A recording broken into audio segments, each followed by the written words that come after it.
Primera Página y Javeriana Estéreo presentan Primera Página Radio. Noticias y análisis económico de Colombia y el mundo.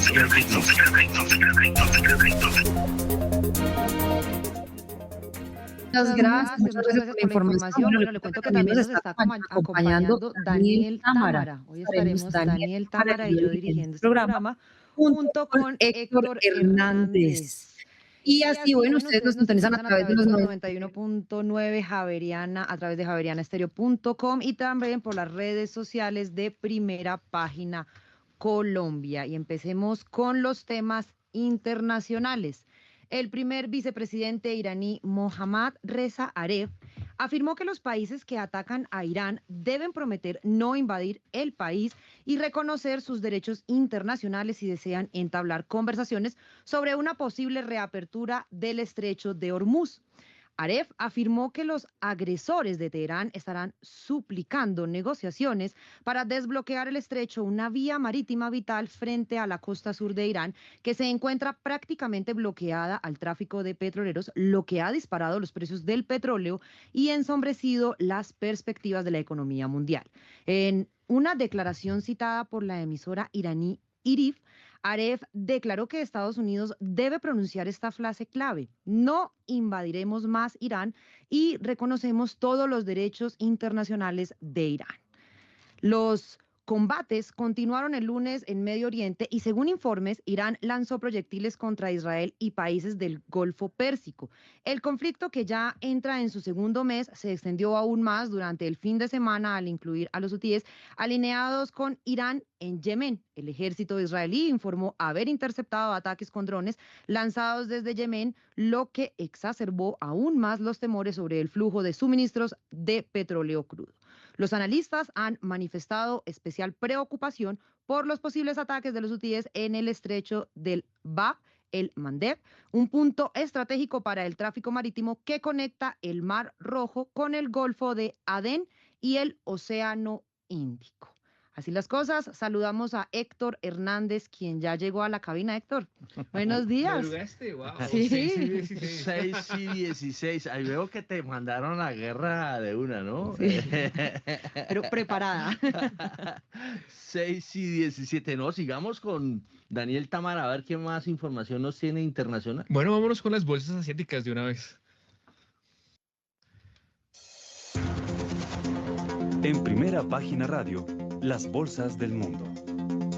Bueno, les cuento a los oyentes que los rendimientos de los bonos del gobierno japonés suben en toda la curva y el yen sigue su caída. Está preparando el terreno para nuevas subidas de tipos de interés, mientras que el Banco de Japón se está preparando el terreno para nuevas subidas en las tasas. El Nikkei, principal índice de la bolsa de Tokio, cerró con una caída del 2,79% este lunes ante la preocupación por Oriente Medio después de que la guerra de Estados Unidos e Israel contra Irán cumpliera un mes sin indicios de reducción de tensiones. El Topix, índice más amplio que incluye a las firmas de la sección principal, las de mayor capitalización, perdió cerca de 2,94%.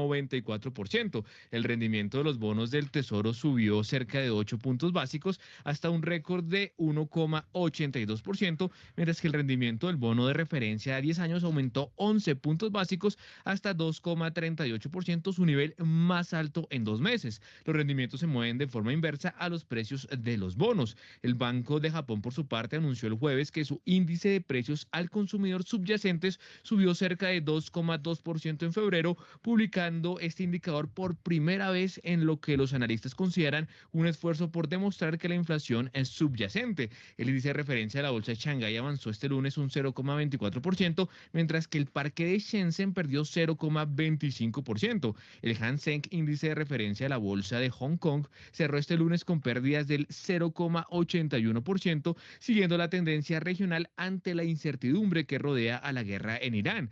El índice que mide el comportamiento de las compañías de la China continental que cotizan en el parque hongkonés, el Hang Seng China Enterprises, bajó un 0,65%. El principal índice de la bolsa de Seúl, el Kospi, cayó cerca de 2,97% este lunes por temores a un empeoramiento del conflicto de Israel y Estados Unidos contra Irán y sus consecuencias sobre el suministro y el precio del crudo. El indicador indicador descendió a cerca de 161,57 puntos hasta los 5.277 enteros. El Kospi bajó un 0,4% más bien en el cierre de la sesión previa. El índice de valores Kosdaq, que agrupa a empresas tecnológicas y de mediana capitalización, también perdió 3,02% a 34,46 puntos hasta las 1.107 unidades. Bueno, estas son las bolsas asiáticas. Héctor Hernández.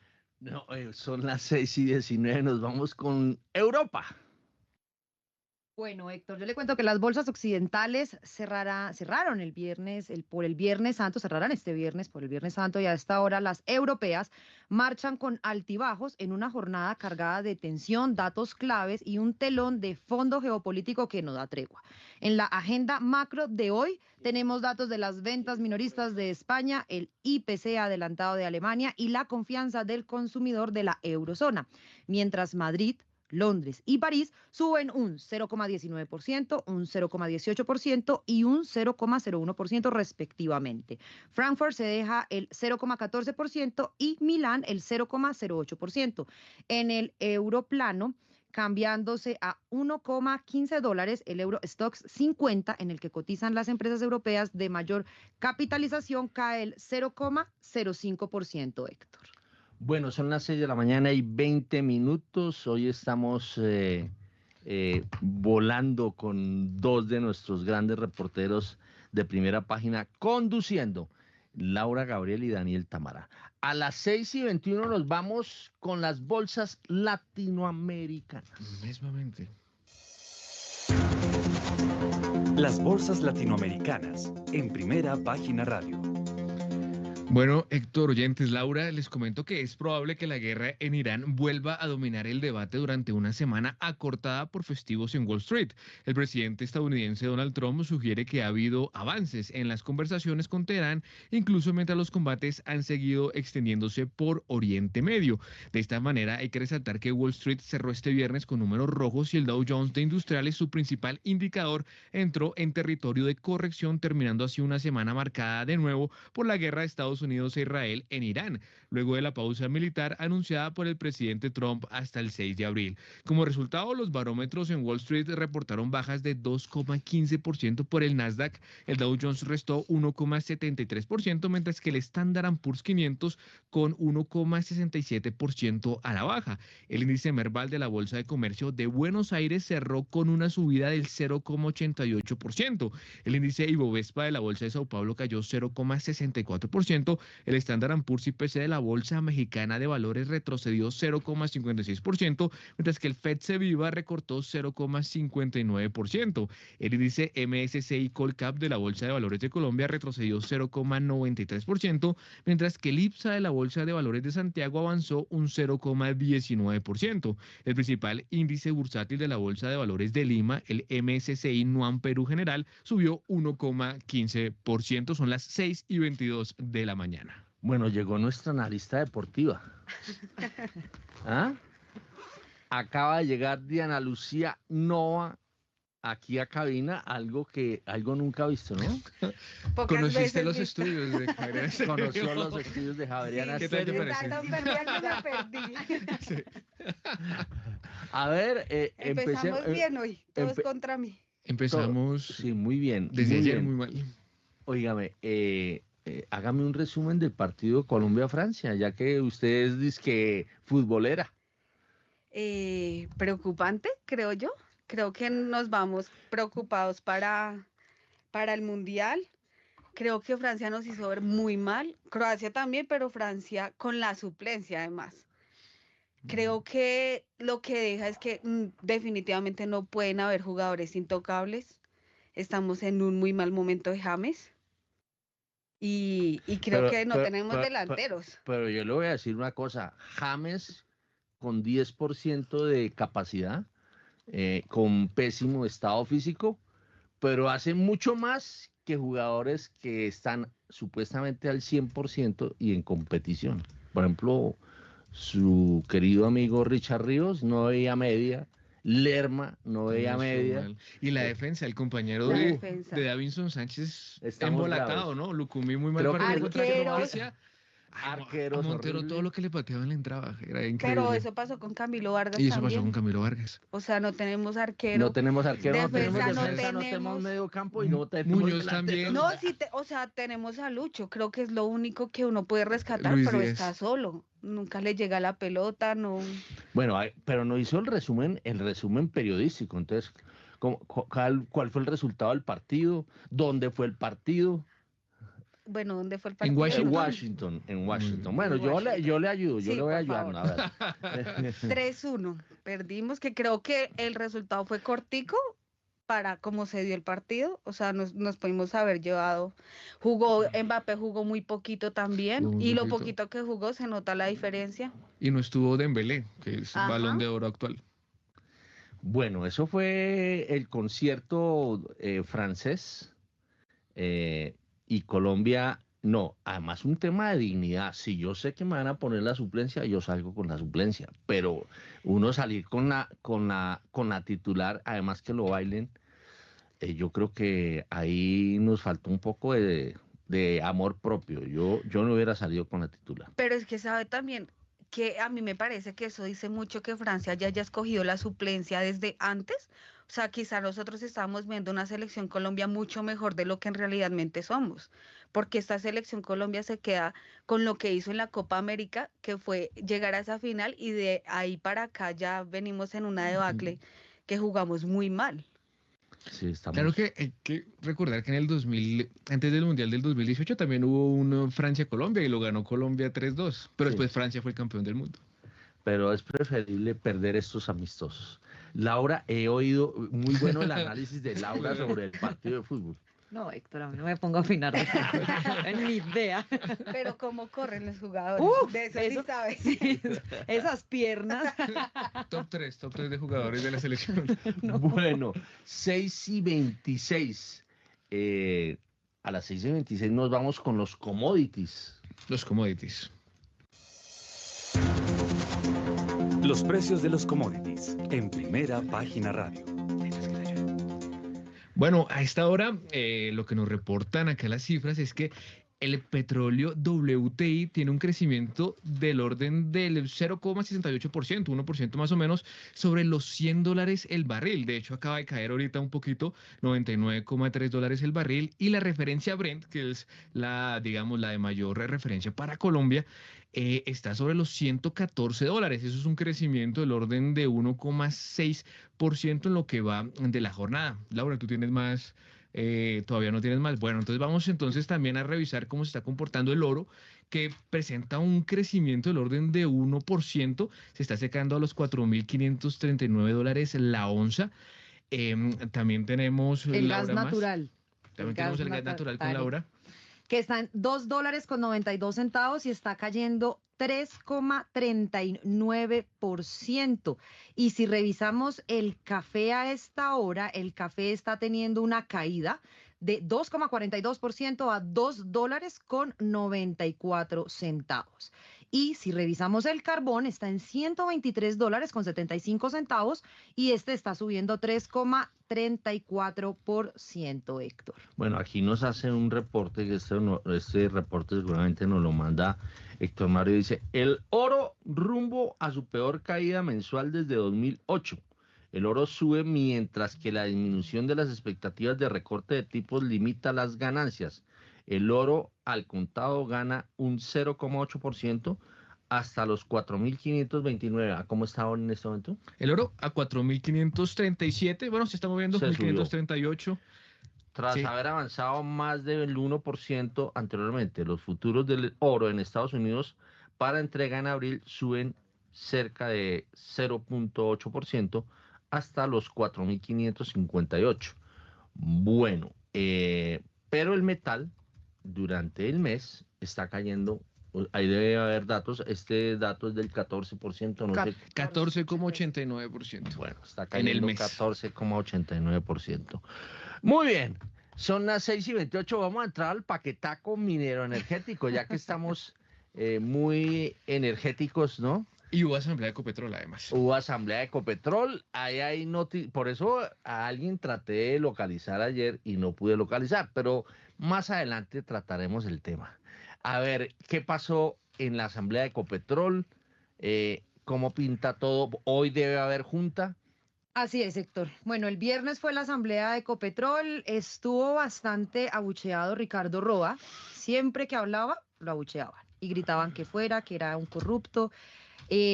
Tanto que el ministro dijo, bueno, les voy a dar un minuto para que hagan sus intervenciones y griten lo que quieran gritar.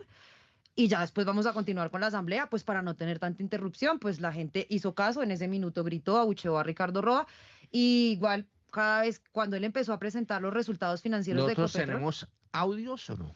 tenemos audios, ya los comparto, y para que los escuchemos, de hecho también tenemos videos, ya mismo los comparto. Pero si los estás compartiendo, ¿sabes dentro de cuánto salen? No, eso va a ser Pero rápido. podemos poner el audio ahí, ¿no? Ah, bueno, sí lo puedo poner desde acá, porque eso, mira, acá se escucha. A ver.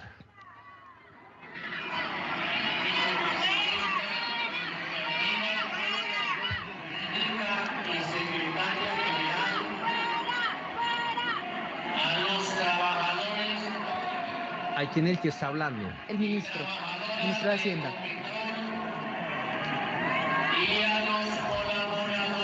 ¿Por qué el ministro de Hacienda estaba ahí?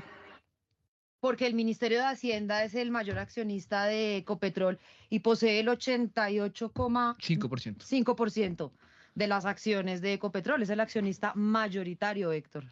Bueno, muy bien. 5 en gobierno corporativo. Bueno, sigamos. ¿Qué más tenemos? Bueno, de la asamblea también le cuento que antes de que iniciara la asamblea, pues Ricardo Roa habló con los periodistas y volvió a manifestar que él se va a quedar en la presidencia de Ecopetrol, que no va a renunciar pese a los señalamientos que se le están haciendo. Recordemos que los dos señalamientos que se le están haciendo es, uno, por exceder los topes de la campaña de Gustavo Petro del 2022 y el segundo por la compra del apartamento en el Chicó que le costó 1.800 millones de dólares y el cual dicen pues que ya le imputó la fiscalía tráfico de influencias de servidor público porque benefició pues a Serafino Diácono, bueno, y a otros personajes ahí, pero él dice pues que no va a renunciar, la uso, accionistas y pues demás personas han pedido su salida. O sea, de hecho, la fiscalía, ¿en qué va la cosa en la fiscalía? la primera imputación fue el pasado 12 de marzo y le imputaron los cargos de influencia de servidor público y la próxima, al día siguiente, era la segunda imputación, pero Ricardo Roa pidió aplazarla y la aplazaron para el próximo 8 de abril, en 8 días. Que esa segunda es por el exceder los topes de financiamiento de la campaña de Gustavo Petro del 2022. Bueno, ahí lo importante, Mocho, para que Roa no se vea forzado a abandonar el cargo, lo importante es que no haya una medida de aseguramiento. Si hay medida de aseguramiento, hasta ahí llegó la cosa. Pero si no hay medida de aseguramiento, pues yo me imagino que él estará acudiendo a lo que dice nuestra Constitución de que se es inocente hasta que no haya condena previa. Pero solo cambiaría la cosa si la fiscalía toma alguna decisión en materia de libertad. 6:32, ¿qué más tenemos? De hecho, en ese mismo día, hablando de eso, de la salida de Roa, la presidenta de la Junta Directiva de Ecopetrol, que es Ángela María Robledo, manifestó que ellos han estado haciendo constante monitoreo de la situación de Ricardo Roa y hoy, de hecho, se están reuniendo pues para seguir con el monitoreo, pero lo que usted acaba de decir, pues, o sea, Roa es inocente hasta que se le compruebe lo contrario y él va a seguir en el cargo. Excepto que la fiscalía ya tome cartas en el asunto con relación a su libertad. Y, exacto, y adicional, el 12 de marzo la fiscalía dijo que tenía pruebas que decía que Roa, pues, había sido, pues, por eso le estaban imputando esos cargos de influencia en su cargo de servidor público. Bueno, muy bien, son las 6:33. Como Diego Rodríguez madrugó. A ver, recordémosle a Diego cómo está marchando el petróleo. Diego, bueno, a esta hora, Diego y oyentes, a esta hora el petróleo WTI presenta una subida del orden de 1,85% y se está ubicando sobre los $101, mientras que la referencia Brent sube cerca de 2,5% y se ubica sobre los $115 el barril. Héctor, Diego. A ver, don Diego, ¿cómo ve el tema petrolero? Bueno, muy buenos días, Héctor. Muy buenos días para todos los analistas invitados el día de hoy y para la audiencia de Primera Página Radio. Pues Héctor, otra vez ya tocando los máximos de los que se vivió desde que arrancó el conflicto, que ya tenemos la quinta semana, ¿no? Y pues el mercado nervioso, básicamente, con una expectativa que pueda escalarse, pero también con la esperanza a ver si logra llegar a algún tipo de acuerdo antes de ese plazo que le dio el presidente de los Estados Unidos para liberar básicamente toda la parte del estrecho, ¿no? Entonces, en ese va y viene es en lo que se encuentra el mercado, ya con presiones claramente de corto plazo de inflación por el alza en la gasolina, ¿no? Muy bien, 6:34. A ver, Laura, ¿qué más tenemos del sector minero energético? Bueno, no, pues terminemos con lo que sucedió el viernes en la asamblea de Ecopetrol. Ecopetrol anunció que pagará un dividendo de 121 pesos por acción el 30 de abril. Esto representa una caída del 43,4% frente al dividendo pagado en el 2025, cuando fue de 214 pesos por acción. Ahora bien, hay que recordar que la propuesta que había hecho inicialmente Ecopetrol había sido de 110 pesos y el Ministerio de Hacienda dijo que fuera de 121 pesos y que el pago, pues como ya dije, de los dividendos de los accionistas sea en una sola cuota a más tardar el 30 de abril de este año. Bueno, muy bien, 6:35. ¿Algo más? Sí, algo más.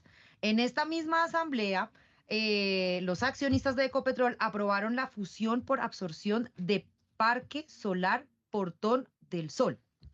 Según la petrolera, esta fusión le podría generar a Ecopetrol 5,3 millones de dólares. El proceso establece que la empresa absorbida, es decir, Parque Solar Portón del Sol, se disolverá sin liquidación y cesará su existencia jurídica. Asimismo, la compañía absorbente, que es Ecopetrol, asumirá todas las obligaciones, incluidas las de carácter laboral. El documento señala que la sociedad absorbente es titular del 100% de las acciones de la absorbida, por lo que no habrá intercambio accionario de la transacción.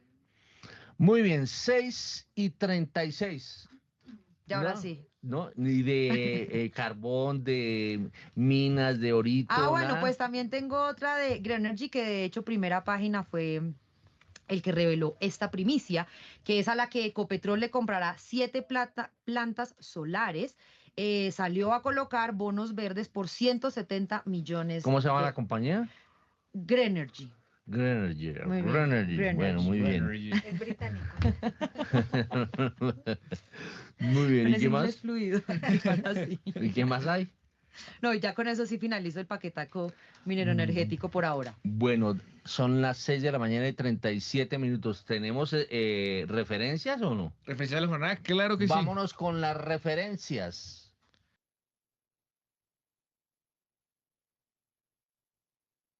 En producción están mirando las referencias. En Primera Página Radio, las claves de la jornada. Bueno, siendo las 6:37 de la mañana, les cuento que es probable que la guerra en Irán vuelva a dominar el debate durante una semana acortada por los festivos en Wall Street. El presidente estadounidense Donald Trump sugiere que ha habido avances en las conversaciones con Teherán, incluso mientras los combates han seguido extendiéndose por Oriente Medio. En Europa, en la agenda del día, además de los datos de las ventas minoristas de España, en la eurozona destaca hoy el dato de la confianza económica de marzo, mientras que en Alemania se conocerá el dato de inflación preliminar también para marzo. En Estados Unidos, los inversores se preparan para los datos de esta semana que podrían ofrecer información sobre cómo la guerra en Irán está afectando a la economía estadounidense en general. El miércoles se publicará un nuevo indicador de la actividad del sector manufacturero de marzo, elaborado por el Instituto de Gestión de Suministros. Los analistas de Wall Street predicen que el índice disminuirá, pero se mantendrá en territorio de expansión. El viernes se publicará el más reciente informe de empleo de Estados Unidos. Los economistas esperan que Estados Unidos haya añadido cerca de 56.000 puestos de trabajo en marzo, recuperándose de la caída de 92.000 en febrero. También se prevé que la tasa de desempleo se mantenga estable.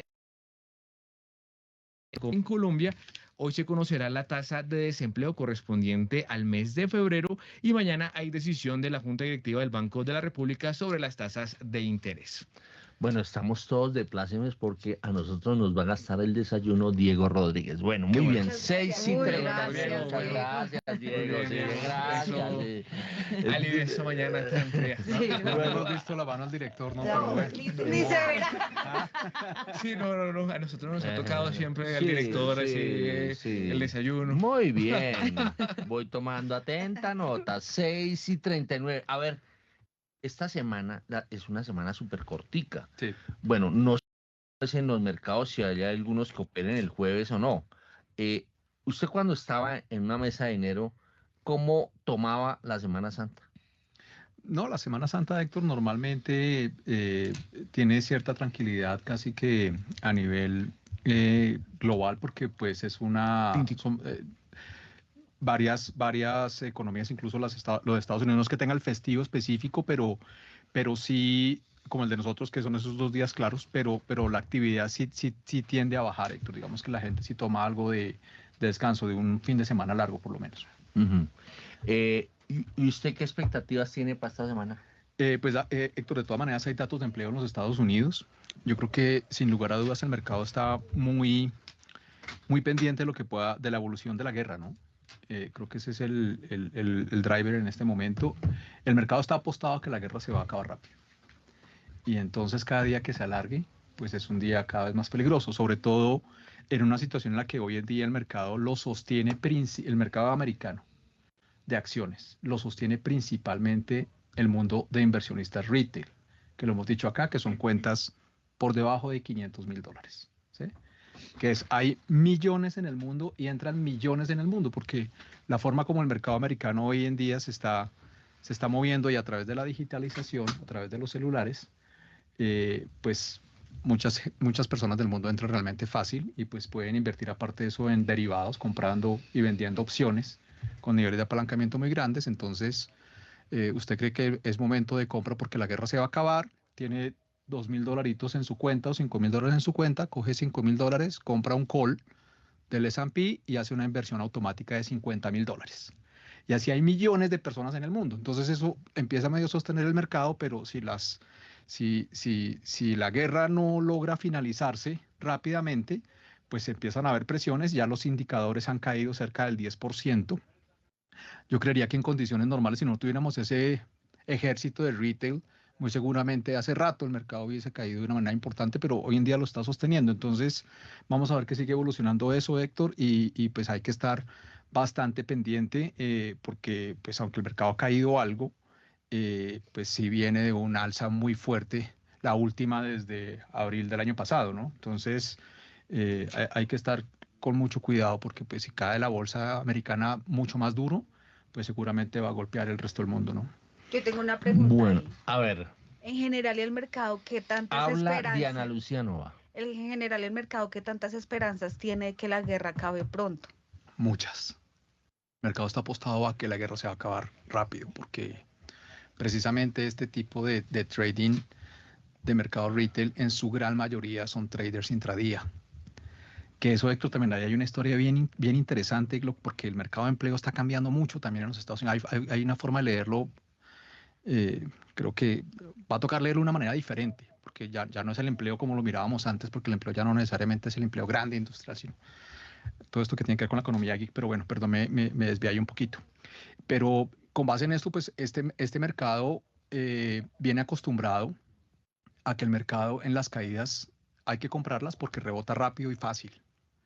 Entonces ha sido el trade de los últimos años, especialmente los últimos 5 años. Cada vez que cae el mercado es una oportunidad de compra y ya hay como una lógica dada en el mercado, independientemente si está caro, muy caro o barato, o me gusta o no la narrativa, lo que sea. Ese ejército de mercado retail hace que cada vez que caiga el mercado entran apalancados y pues el mercado sube. Y lo que están haciendo ahorita, el mercado viene cayendo, va a pasar la guerra, entonces le apuesto a que la guerra pase rápido. Entonces sí hay esa expectativa que suceda y ojalá no solamente para los mercados financieros, sino que efectivamente que en el mundo pues suceda. De todas maneras, este no es un conflicto sencillo, ¿no? Pero esperemos que sí logre avanzar de alguna manera porque pues el petróleo también arriba de $110 por mucho tiempo pues crea muchos problemas. Y rápido son días, meses. Días. O sea, yo creo que sea, si tú hoy en día si estás metido en el mercado de acciones y compraste call contra el índice, ¿cierto? Contra los ETFs, comprar un call para los oyentes es comprar una opción de poder comprar acciones a un precio determinado. Entonces, cuando tú pones en eso 10.000, 5.000, 20.000, $10.000 apalancados a 10 veces, ¿sí? Pues tú aspiras es como apostarle a un caballo, ¿no? Entonces tú aspiras que la carrera sea rapidito y el mercado se suba a 10%. Si el mercado se sube 10%, pues yo hice el 100% de mi utilidad porque yo estoy apalancado 10 veces. Entonces, ese es el nombre del juego hoy en día. Muy bien, son las 6 de la mañana y 44 minutos. Cuento que hoy es 30 de marzo y por consiguiente faltan 131 días para que acabe el actual gobierno y faltarían 4 días para que empiece el Mundial de Fútbol. Por consiguiente, faltarían 80 días para que debute la Selección Colombia, que espero que no vaya a debutar como ayer, ¿no? Okay, los dos procesos nos tienen... ¿Los dos qué? Los dos procesos nos tienen con bastante incertidumbre, ¿no? Tanto de que arranque el Mundial con la Selección Colombia y como que definitivamente terminan las elecciones y arranca el presidente nuevo, ¿no? Bueno. No nos dejan estar eufóricos ninguno de los dos. Bueno, sí, hay como, ¿cómo se llama eso? Escepticismo. Sí, hay duda. Hay mucha duda, sí. Mucha incertidumbre. Bueno, 6:45, doña Diana Lucía Nova, empecemos con el paquetaco de infraestructura, de construcción. A ver qué nos trae, qué es de transporte. Sí, pues déjeme primero, entonces le cuento que el transporte aéreo en Colombia registró la movilización de 10,3 millones de pasajeros durante el primer bimestre de 2026. Esto representa un crecimiento del 8,1% en comparación con el mismo periodo del año anterior. Recordemos que en este gobierno siempre ha crecido la movilización aérea dentro y fuera de Colombia. Entonces, todos saliendo corriendo. No, sobre todo el sector turismo sí ha crecido mucho. Sí. Según datos de la Aeronáutica Civil, solo en el mes de febrero el tráfico alcanzó los 4,53 millones de viajeros, reflejando un incremento de 377.000 personas frente a febrero de 2025. Esto es una variación positiva del 9,1%. Durante este mes de febrero, el crecimiento en las rutas domésticas fue del 6,5%, impulsado principalmente por el flujo de viajeros hacia destinos como San Andrés, Cali, Pereira y Armenia. Oiga, pero déjeme, que estaba tomando el pelo de eso de salir corriendo, pero usted una vez hacía un análisis, don Diego, de que quienes se salieron corriendo y sacaron plata del país a raíz de la llegada del presidente Gustavo Petro, perdieron plata en la inversión. Dejaron de ganar bastante. Y yo creo que pueden estar abajo, porque dependiendo del tipo de activo que haya. Explíquenos, pero con crayolas. Con crayolas. Así como el de la cucaracha. Eso es histórico, ahí está de la cucaracha, que es histórico. Sí. Además que le estamos pegando, ¿no? Porque están que salen cucarachas del negocio de crédito privado en los Estados Unidos. Hay un lío grande, Héctor, que vamos a ver que tampoco explote. Por eso lo de la guerra, lo que me preguntabas ahorita.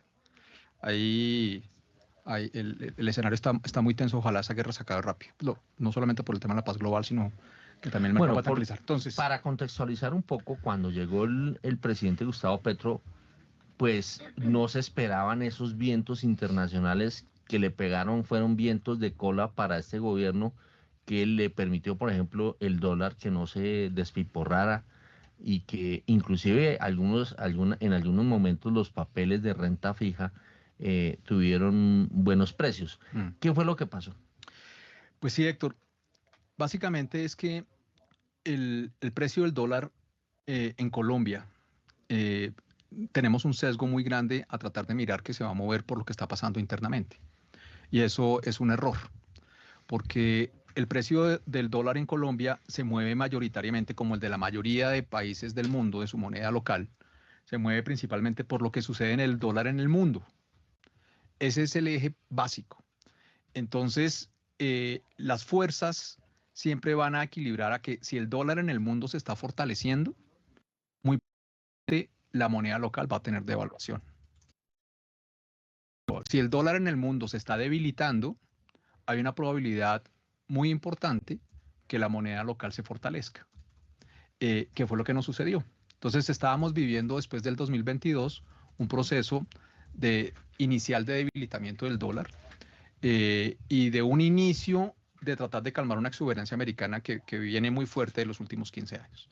Entonces, bajo ese principio, y vimos lo que empezó a pasar con el oro, lo que ha sucedido con el oro que estaba en 1600, ya pasó de los 5000, lo que pasó con el índice de XY, la canasta de monedas, lo que estaba pasando con el euro, y todo el discurso que había alrededor del manejo de las reservas internacionales que estaba muy concentrado en Estados Unidos y que tocaba diversificar, más los problemas geopolíticos, la utilización del dólar como moneda de reserva, en fin. Entonces, todas estas situaciones daban una posibilidad importante que el dólar en el mundo disminuyera, pese a que tuviéramos un presidente de izquierda.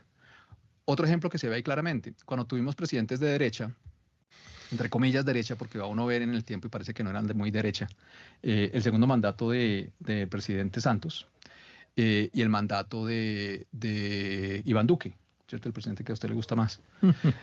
y entonces, su favorito. Y entonces... No, me da dolor de cabeza. En el segundo mandato del presidente Santos, incluso con aumento de la calificación para Colombia, pues fue el choque final de los mercados emergentes y el inicio del fracking en los Estados Unidos. Eso hizo que el petróleo se cayera de una manera muy fuerte y se acabó el trade de los emergentes. Se terminó y empezó el trade de la exuberancia americana. Entonces, aparte que tuviéramos un presidente con buena calificación de país, incluso porque diéramos grado de inversión, pues el dólar se empezó a subir. Luego llegó otro presidente de derecha, que fue Iván Duque. Entonces, esto nos salvamos de la izquierda, ¿cierto? Entonces va a ser bueno. Pero llegó Donald Trump al país y arrancó la guerra comercial con China. Y pues el dólar en el mundo se fortaleció y pues aquí el dólar se subió. Y luego fue el caso de Gustavo Petro. Eso como en contexto, Héctor. Lo de Gustavo Petro fue al revés. Lo de Gustavo Petro fue al revés, porque Gustavo Petro, digamos, llegó, el mercado se asustó muchísimo, pero en el mundo el dólar se estaba debilitando. Se empezó a habilitar y pues eso favoreció evidentemente el precio del peso en Colombia, Héctor, y pues me gustaría darle el ejemplo en números, si es posible. Entonces, para hacerlo fácil para los oyentes, hacerlo a veces es más fácil multiplicar los números grandes que números chiquitos. Entonces, $1 millón, ¿sí? Entonces, una persona que tenía $1 millón o una empresa... Diana Lucía tiene... Exactamente, sí, el caso suyo, su ahorro allá. Entonces, listo, tenía $1 millón en los Estados Unidos. Y habían dos decisiones, o más bien, tenían en su momento 5.000 millones de pesos. Entonces, hay un caso, la persona que sacó porque estaba asustado, sacó esos 5.000 millones y compró $1 millón en los Estados Unidos. Porque en ese momento estaba el dólar en alrededor de 5.000 pesos. Entonces, y el dólar, la narrativa que había era que el dólar era barato a cualquier precio, porque nos iba a pasar como Argentina. Entonces el precio del dólar podía llegar a 10.000, 15.000, 20.000, o sea, ni idea. 10.000 era lo que decían que iba a llegar. Iba a llegar a un precio, entonces a cualquier precio era barato el dólar. Entonces una persona se asustó, cogió sus 5.000 millones y se compró $1 millón. ¿Sí? Entonces, para ponerlo en términos... 5.000 millones de pesos y compró $1 millón. $1 millón. Exacto. Y esta persona cogió y lo invirtió durante estos 4 años aproximadamente en un CDT. No nos vamos a sofisticar ni que compró una casa, porque si compró una casa le ha ido terrible, ¿sí? Pueden ganar casos facilito, un CDT. CDT al 2% en promedio. En Estados Unidos. En Estados Unidos, en promedio al 2%. O sea, esta persona tiene hoy en día, estaba ganando $20.000 todos los años. Por 4 años tiene $80.000, ¿cierto? O sea, al final hoy el señor tiene $1.080.000. Estaba el otro señor, como Gilinski, ¿cierto? Que dijo, no, esto a 5.000 pesos está bueno, es como para traer la plata. Y entonces cogió el $1 millón que tenía en los Estados Unidos y lo trajo. Y cogió 5.000 millones de pesos y los invirtió también en el CDT. No pongamos el CDT al 18 como estuvo en ese momento, sino pongámoslo al 12. Al 10. No, porque el 10 ni siquiera está hoy.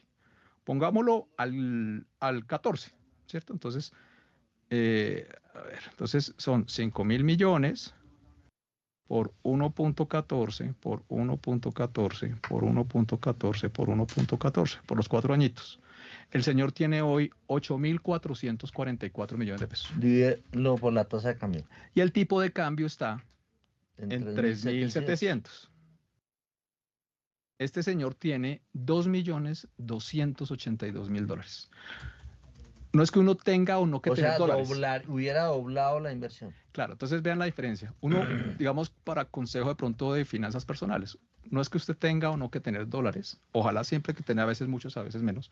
Pero lo que uno sí debería hacer es que en su Excelito de mirar su patrimonio, siempre divídalo por los dólares para medirse en dólares, ¿cierto? ¿Cuántos dólares tengo? Entonces resulta que en los dos ejercicios, el primero que estaba asustado, hoy en día tiene 1.080.000 dólares. Y el segundo tiene 2.280.000 dólares. Es decir, durante estos 4 años se hizo más dólares en Colombia que en los Estados Unidos. Ahora, casos más críticos, Héctor, que fue lo que le pasó a mucha gente, porque normalmente uno ve que la forma más segura de invertir es comprarse una vivienda. El que sacó su plata, vendió su casa barata, compró dólares, fue y se compró un apartamento en los Estados Unidos. Hoy el apartamento le vale menos, la deuda le vale más, está pagando seguros, muy seguramente lo tiene desocupado, tiene un problema, ¿sí? Ese sí que está por debajo del $1.000.000. Entonces, depende. Bueno, la pregunta que le hago es, bueno, ¿y si vuelve a elegirse Bueno, ya sabemos, para doña Diana Lucía, que no entiende a veces, el tema del dólar va aparte del gobierno que esté. Siempre y cuando estén, y aquí hay un paréntesis, sector importante por lo que me va a preguntar, siempre y cuando el país local tenga institucionalidad. Porque si empezamos en un circo como Venezuela y Argentina, que no hay institucionalidad, como lo que se pretende de cambiar la constitución para que no haya contrapesos de nada, y que eso dé una posibilidad que en algún momento cercano no haya banco central, pues ahí sí depende 100% porque nadie va a querer estar en el país. Entonces ahí ya esa lógica normal de lo que dije cambia, porque si ya no tiene institucionalidad. O sea, los mercados se fijan mucho en la institucionalidad. Claro, si hay institucionalidad, pues usted le crea las instituciones y lo que prima es el mercado internacional. Pero si no hay institucionalidad, pues imagínense, pues esto termina siendo muy complejo, muy complejo. O sea, un país realmente que invertir es muy complicado. Yo acabo de llegar de Argentina, si hay algún espacio le cuento como mi sensación, que esta también fue con relación en eso. Pero sí, Héctor, yo creo que no les voy a preguntar, me anticipé a su pregunta. No, se tomó el programa Diego Rodríguez. ¿Qué hacemos? Yo tengo una pregunta. ¿Fuiste a Argentina a ver a AC/DC? No, coincidí, e incluso, ¿sabes qué? Coincidí también con el inicio de los conciertos de ¿Qué es AC/DC? Hay una banda. No, pues hay que explicarle a los oyentes. Ya va a decir Héctor. Por favor. Va a decir Héctor que tiene camiseta y todo, que no lo conoce. Sí, la próxima arqueología musical, yo conozco por favor. AC/DC, hemos dedicado la arqueología musical en muchas ocasiones a AC/DC, pero no todos sabemos qué es AC/DC. Bueno, ¿Qué es AC/DC? A ver, ya que Diana Lucía no De semana, no sé. Ay, pero que puede explicar, es una banda de rock. ¿De dónde es? Ay, no sé. Inglesa. Inglesa. Y hay una película que digamos que se motiva que se inspira en la banda AC/DC, que es la película de Thor, Love and Thunder. No, mentira. No, Sí. no, esa es ¿cómo se llama? La Escuela del Rock, ¿no? Escuela de Rock. Es súper buena. Escuela de Rock. Que además el profesor usa pantalones cortos, Sí. como el guitarrista, yo no sé si es guitarrista o bajista de AC/DC, creo que es el guitarrista de AC/DC. Entonces, que es AC/DC. Bueno, En español. en español. 6:58. Oiga, Héctor, pero no les he preguntado, pero intuyo lo que me iba a preguntar con relación al gobierno actual, que qué va a suceder. Y vea otra vez el ejemplo. Digamos, asumamos que queda un gobierno de derecha, pero este tema de la guerra se prolonga muy fuerte y genera un efecto inflacionario muy duro. Nuevamente, si hay un efecto inflacionario muy fuerte a nivel global, el dólar en el mundo se va a fortalecer. Punto. ¿Por qué? Porque Estados Unidos va a tener que volver a subir tasas. Entonces, si Estados Unidos Y sube si tasas, se fortalece el dólar, ¿qué nos pasa? pues hay devaluación. Así quede paloma o quede las pilas. O quede Cepeda. Ok, Cepeda, cualquiera de los tres. Si el dólar en el mundo se fortalece porque la guerra continúa y Estados Unidos tiene que volver a subir tasas, se sube el dólar. Nada que hacer. Ahora, segunda opción. Asumamos que ya esto se calma y volvemos al panorama que es como el escenario base, ¿cierto? O sea, que todo esto se calma y volvemos al escenario base de un cambio de ciclo en el dólar, que estamos buscando diversificación y demás. Entonces, en principio, digamos que obviamente si queda alguno de los dos candidatos de derecha, pues va a haber un fortalecimiento del peso muy posiblemente fuerte. ¿Por qué? Porque pues va a haber un programa de mayor cercanía a la inversión privada, si llega alguno de los dos, y la inversión local también, ¿cierto? Porque ese ejemplo que dimos, pues mucha gente le está echando números. Oiga, de pronto me sale mejor hacer dólares en Colombia y después los saco si quiero, pero voy a hacer más dólares de pronto acá. Si pasa a la derecha y si el contexto global ayuda, como muy seguramente va a pasar. Lo de la guerra ahorita está siendo disruptivo, pero esperemos que pase rápido. Ahora, que quede Iván Cepeda. Entonces, de entrada, y por lo que él dice, ¿cierto? De su anuncio de tratar de mover la Constitución, miraremos si lo puede o no lo puede hacer. Pero eso ya es un evento que genera problemas, porque un cambio constitucional en el país, bajo la expectativa que él tiene y un modelo que el mercado va a leer que va a ser un error similar a lo que pasó en Venezuela, porque es así, Héctor. O sea, en Venezuela dicen los expertos que el lío empezó cuando hubo el cambio constitucional, porque eliminó de tajo los contrapesos, que es a lo que la izquierda no le gusta. A ningún gobierno le gustan los contrapesos, pero especialmente a la izquierda no le gustan los contrapesos. Y eso es lo que quieren eliminar de tajo con la Constitución. Entonces, si eso llega a pasar... Luego nos va a seguir explicando. Bueno, perfecto. Porque son... Las 7 en punto. A ver, Laura, ¿cómo es? Son las 7 en punto.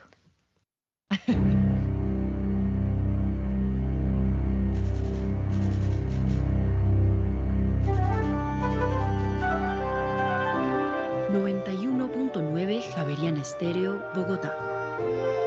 HJKZ. Sin fronteras.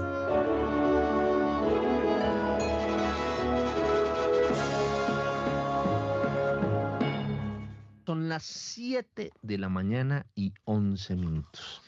Bueno, estábamos con el paquetaco de infraestructura. Con el paquetaco de Diego. No, con el dólar. Y con lo del dólar. Ah, sí, Diego estaba terminando, pero lo que pasa es que nos salimos monólogo. Sí, el monólogo de Diego. Buena. Usted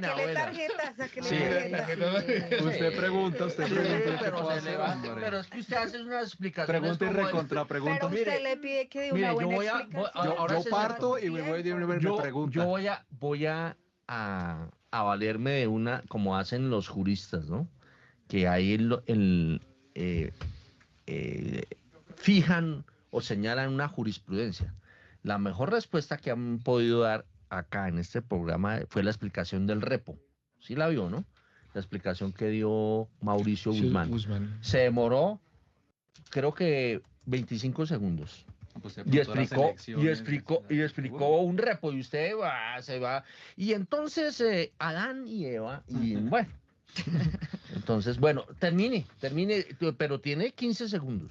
No, Héctor, y con relación al precio del dólar, si llega a quedar Iván Cepeda, pues genera unas dudas muy fuertes, de entrada muy grandes, pero también, ojalá ese caso no se dé, tocará esperar que llegue y finalmente qué es lo que va a proponer realmente y cómo va a funcionar la institucionalidad, ¿no? Pero sin duda alguna, pues si llegamos a tener ese escenario que las personas que nos gusta la narrativa de mercados y más del capitalismo, pues que no llegue, porque pues sí genera unas tensiones bastante inapropiadas para el tipo de cambio. Muy bien, 7 de la mañana y 13 minutos. Seguimos con doña Diana Lucía Nova en materia de turismo. Bueno, transporte, porque preciso, digamos, en todo lo que estamos hablando, es un informe que van a poder leer nuestros suscriptores en el portal de Primera Página, y es que en estos momentos el incremento en las cotizaciones internacionales del petróleo derivado del conflicto bélico en Oriente Medio, que es lo que hemos venido hablando, ya le está pegando a la aviación, y esto es porque el combustible de aviación conocido como jet fuel ocupa el 29,1% de los rubros de los costos totales del mercado colombiano en los tiquetes aéreos, Entonces, en los últimos días, ya los tiquetes aéreos en Colombia han tenido un aumento aproximado del 14%. Y digamos que esto puede seguir teniendo un aumento mayor. Aerolíneas que operan en el país como Avianca y Latam han ajustado sus esquemas tarifarios con incrementos que en casos específicos alcanzan el 30% como medida para compensar el encarecimiento de este insumo energético. Muy bien. Muy bien, son las 7 de la mañana y 14 minutos. En materia de construcción e infraestructura, ¿qué tenemos? Pues bueno, le cuento que el proyecto de la primera línea del metro de Bogotá ya registra un avance físico del 73,7% a marzo de 2026, consolidándose como la obra de infraestructura más importante en estos momentos del país. Actualmente se han construido más de 12 kilómetros de viaducto y este fin de semana se destaca que ya se construyeron 8 kilómetros continuos de este viaducto desde el patio taller en Bosa. Esta línea conectará al suroccidente con la calle 72 en un recorrido estimado de 27 minutos. Recordemos que el jueves o viernes pasado, no recuerdo bien, Primera Página dio la primicia que ya hay un retraso de 4 meses en la llegada de los trenes a Colombia. Esto, sin embargo, no significa un retraso para el cronograma y para la puesta en operación de la primera línea del metro, que se sigue manteniendo para el primer trimestre de 2028. Aquí Bueno, siga. También le cuento un informe especial que hicimos que durante el primer trimestre de 2026 Colombia ha enfrentado una serie de tragedias aéreas, son 3 que han dejado un saldo de 90 fallecidos y 57 heridos en estos siniestros viales. El primero ocurrió en Paipa, que fue donde falleció el famoso cantante Jason Jiménez. El segundo fue semanas después, el 28 de enero. Fue un avión que operaba la aerolínea Atena que desapareció en la zona montañosa de la playa de Belén, el norte de Santander, que dejó 15 ocupantes muertos, y la tragedia más reciente y digamos la de mayor magnitud fue el 23 de marzo en Puerto Leguízamo, Putumayo, involucrando un avión Hércules C-130 de la Fuerza Aeroespacial Colombiana que dejó 69 víctimas fatales. ¿Usted sabe el negocio de Pay o no? No, señor. A ver, ¿cómo fue el negocio de Pay? Porque ese es un negocio de el tema inmobiliario. Sí, Héctor, pues la semana pasada Primera Página reveló que el Pay hizo una venta del 51% de una participación de un centro comercial importante en Bogotá. Se lo vendió a una compañía chilena que se llama, pues la parte de Cencosud, que maneja toda la parte de centros comerciales de ellos, ya completando un portafolio superior a 40 centros comerciales en Latinoamérica, especialmente en Chile, y una transacción que superó los $120 millones aproximadamente, Héctor. Bueno, pero usted en la columna decía que, o sea, apuntaba a que hay gente que cree todavía en la inversión. Claro, Héctor, es que aquí, digamos que uno de los escenarios interesantes, o sea, primero me llamó la transacción, la atención por varias cosas. Lo primero es que ver a un grupo chileno invirtiendo en Colombia bajo este... Se salvó, va a gastar el desayuno Munir Jalil. Sí, Munir, vea. ¿Y qué? Me parece muy Bienvenido. interesante porque bajo y previo a las elecciones, ¿no? Entonces yo creo que dentro del análisis muy seguramente de esa junta directiva para tomar esa decisión, pues yo creo que le están apostando a que muy posiblemente podamos tener un evento político similar al que sucedió en Chile, es decir, que en la primera vuelta gane la izquierda y en la segunda se consolide un mandato de derecha y pues hacen la inversión, por un lado. Segundo, pues Colombia tiene unos atractivos muy importantes en lo que tiene que ver de el consumo. El consumo está disparado por diferentes fuentes y el activo específico de centros comerciales en Colombia es muy importante. En muchas partes del mundo ha tocado transformarlos, pero en Colombia digamos que el centro comercial sigue siendo parte de la vida propia de la familia. Y pues este inmueble que adquirieron pues tiene unas connotaciones, digamos, y una ubicación bien importante. Y tercero, Héctor, pues en estos momentos en los que las pantallas de los portafolios de cualquier persona, un inversionista institucional o alguien que tenga su portafolio y lo revise constantemente a través de su celular, pues no va a haber sino rojos, porque se están cayendo los bonos, se están cayendo las acciones, Y eso pues es preocupante. Entonces, una de las funciones principales de la inversión inmobiliaria es tener descorrelación con este tipo de activos de mercado. Entonces, puede que haya guerras, que se esté subiendo el dólar, que se esté bajando. No importa, si está arrendado a largo plazo, pues usted sigue recibiendo sus arriendos y eso le ayuda a que su portafolio esté por lo menos mucho más estable porque tiene ingresos fijos y permanentes. Adicionalmente, si usted le está apostando a que en un futuro próximo reinicie el ciclo de bajas de tasa de bajas de bajar las tasas de interés en el mundo, ahorita no por la guerra, pero pues a futuro sí, pues eso va a hacer que su activo cueste cada vez mucho más. Entonces, un activo que había estado por lo menos como recogido un poquito, que es la inversión inmobiliaria en activos comerciales, pues claramente muestra que hay una oportunidad de inversión ahí muy interesante bajo las coyunturas globales y las coyunturas locales que tenemos hoy en día en el país. Bueno, son las 7 de la mañana y 20 minutos, como usted dijo, después del monólogo de Diego Rodríguez, vamos a empezar el programa ya un poco más relajado. Menos mal llegó Munir, hombre, también. Menos mal llegó Munir. Óigame, Munir, le repartir tengo una pregunta. Restaurante, Le tengo una pregunta. ¿Usted hace cuánto? Solo ¿Usted ha ido a miembros de primera Argentina? página. No, uy, no. Es como si no conocieras de demasiado que fui. ¿Hace cuánto fue? Ay, ¿qué? 15 años. Wow, no había nacido todavía. Es que Diego está sacando pecho porque acaba de regresar. Ay, ¿cómo le fue? No, pues yo había ido, Héctor, a Argentina antes del Corralito, fue la primera vez que fui. Luego fui unos meses después del Corralito. ¿Qué es el corralito? El Corralito fue cuando ellos tuvieron, digamos, No dejaban sacar la plata. Exacto. Y todo el tema de las pensiones y demás. Acá cuando quieren asustar dicen eso. Que va al Corralito. Un corralito. Exacto. No tiene cómo sacar su plata, queda atrapado. Y no había Bitcoin, entonces estaba fregado. Pero me dicen que está caro, ¿no? Está caro. un poquito más caro que Bogotá, yo creo. Usted también estuvo en Argentina. Yo Él estuve en estuvo- enero Sí. en Argentina. Y Chévere. O sea, pleno verano, cuando es más barato ir a Argentina. la última vez que fui fue en el 2007 y pues hace unas semanas acabé de regresar y la verdad llegué preocupado por nuestro futuro. O sea, me sentí en la película Volver del Futuro. O sea, no volver al futuro, Volver al sino, futuro. no volver al futuro, sino volver del futuro.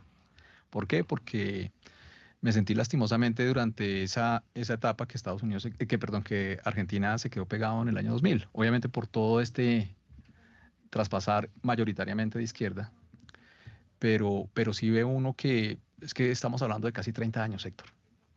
No, yo estuve en 2016, si no estoy mal, y la sensación que a mí me dio de estar en Argentina era que me había retrocedido en el tiempo. Claro. O sea, frente a la dinámica y al ímpetu que hay en Bogotá, por ejemplo, hay mucho conformismo. Tal cual. Y Héctor, y esto pues Munir lo sabe bastante bien, la economía es un estado mental. La gente. Y entonces, cuando a usted le pasan 30 años, ¿y por qué digo que volver del futuro? Y mi preocupación, porque nosotros apenas tuvimos nuestro primer mandato de izquierda. Y es una narrativa que ya vemos que por lo menos seduce al 30-35% de las personas. La narrativa de izquierda, no la llamemos de candidatos, porque usted puede, oye Cepeda, pero puede ser cualquiera de la izquierda, tendría el 30-35%. Entonces hay una aceptación a la narrativa de izquierda que está empezando a coger mucha fuerza y que veremos en las próximas elecciones si ya pasa el 51. ¿Y por qué volver del futuro? Porque uno se da cuenta que lastimosamente la narrativa de izquierda sí maltrata mucho el espíritu de la gente. Y uno ve la economía pegada en el año 2000. Yo me sentí como si hubiese tenido la oportunidad de haber ido a Cuba en 1980. Entonces, que usted va a Cuba en 1980, que todavía no estaba muy mal, supongo, pero sí estaba pegadas en los 50.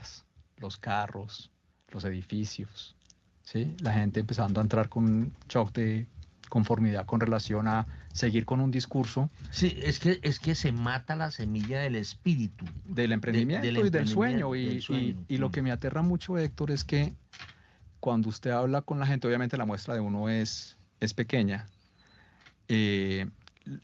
Dos situaciones. Una es que siento que la gente sigue pegada en un discurso de echarle la culpa siempre al gobierno, de por qué no pasan las cosas. Entonces, un discurso que originó un cambio hace 30 años, la izquierda logra tener esa narrativa de seguir culpando a alguien de una manera muy clara. Y la gente no se sale de eso. así esté pasando una mala época del anterior gobierno, pero cuando trata de haber un cambio nuevamente, un giro hacia la derecha, pues sigue culpando la situación económica solamente al gobierno. Entonces, es realmente poder sacarlo de ese espíritu va a ser muy, muy complicado, Héctor. Y lo segundo es la narrativa tan fuerte al final de creer cosas que no son correctas. Entonces, varios ejemplos que le digo, la muestra es pequeña, pero sí veía eso de manera repetida cuando le creía a la gente. Sentía que varias personas que yo creo que eran familias de clase media hace 30 años, pero que claramente si vinieran a un país como Colombia ya no son clase media. Porque la clase media siente uno que se ha debilitado bastante ya. La clase media buscó un cambio para tener la izquierda. Pero 30 años después, lo que ha hecho es un retroceso muy grande y la clase media pues prácticamente ya cada vez va a existir menos, menos, menos, menos, menos. Y estas personas con unos imaginarios, por ejemplo, que se quejan de mi ley, no sé si lo está haciendo bien o lo está haciendo mal, pues uno no es ciudadano allá, pero la queja hacia mi ley es de las personas que no les gusta todavía es este ejemplo. Oiga, es que este gobierno nos lo está manejando un loco que nos metió en una guerra. Argentina se metió en una guerra con Irán. Nos va a venir Rusia a bombardear acá. No una persona, varias personas lo dijeron. Decía, ¿cómo están creyendo eso? Es muy difícil de entender. Entonces al final uno dice, por eso sí hay que volver del futuro, con bastantes preocupaciones.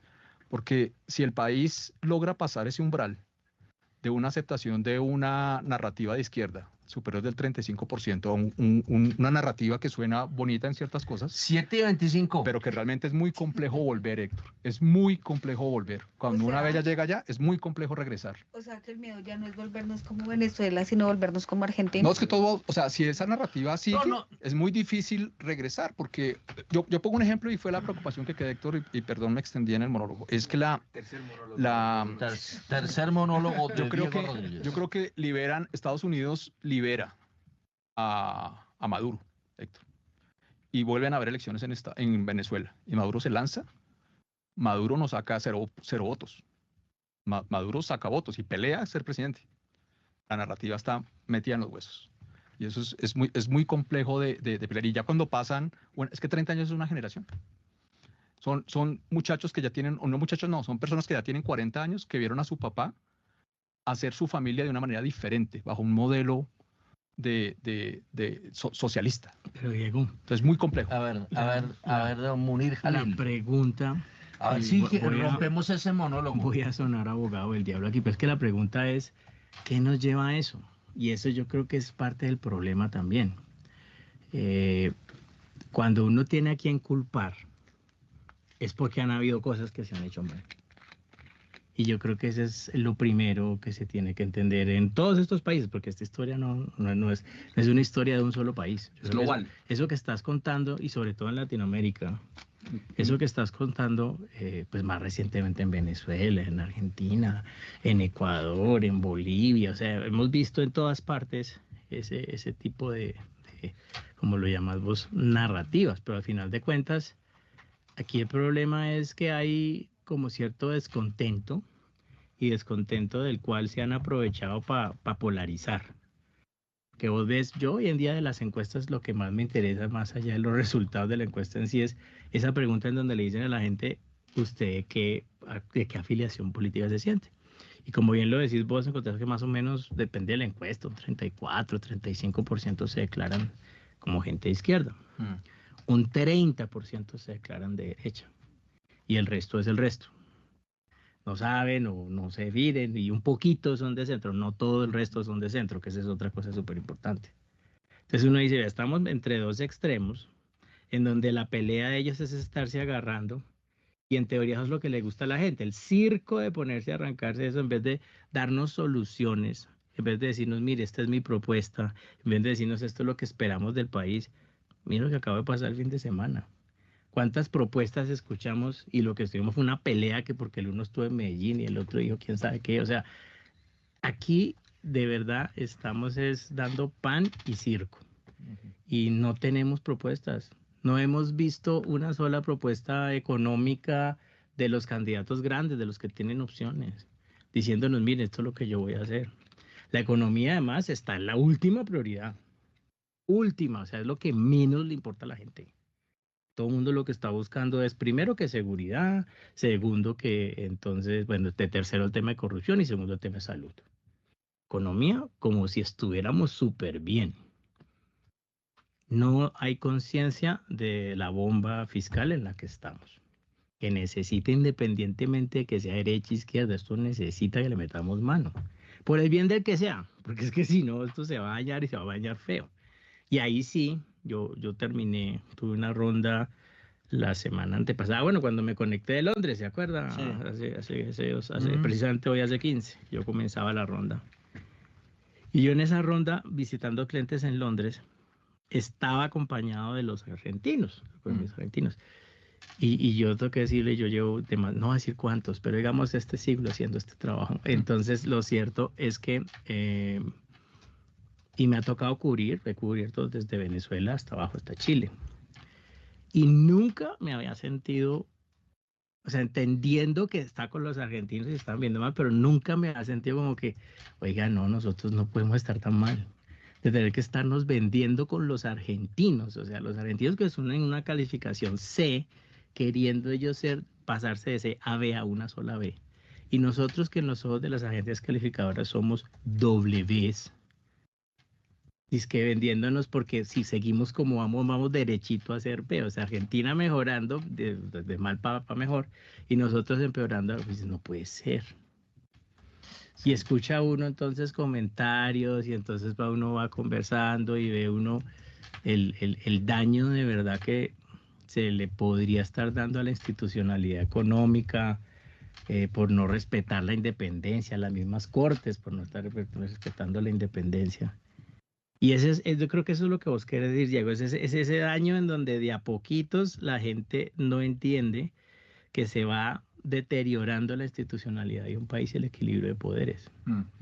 Aquí yo creo que el problema no es ese, exactamente, que el problema no es si gana la izquierda o si gana la derecha, que el problema es que estamos viendo de a poco lo que es el deterioro de unos pilares que han funcionado muy bien en Colombia, que es en la parte judicial y en la parte económica. Muy reconocida Colombia históricamente por eso. Y yo creo que estas elecciones se vuelven súper importantes es por eso, porque tenemos que tener claro a qué vamos a jugar.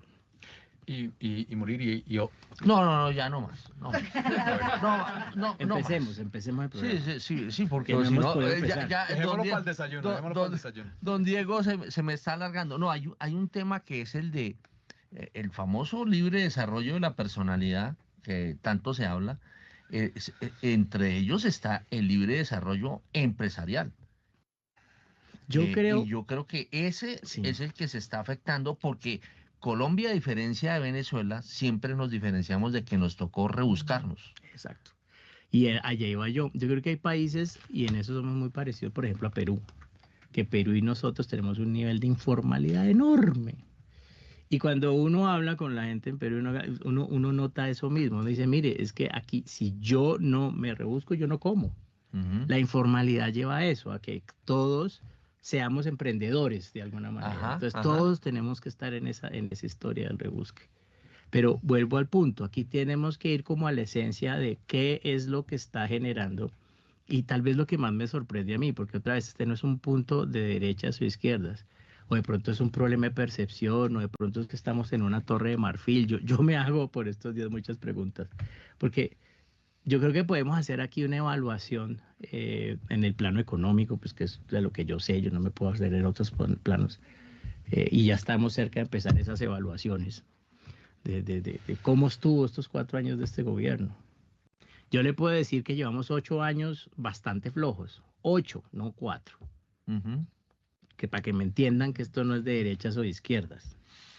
Con pocas reformas, con putos, no sé, yo seguro lo veo claro los últimos 8, podemos pelear los otros 4. Por eso es que yo quiero mucho a Iván Duque. Pero el punto es en términos de reformas, entonces todo el mundo lo que busca es como justificar, ay no, que es que pobre le tocó la pandemia, pero es que de verdad no se avanzó.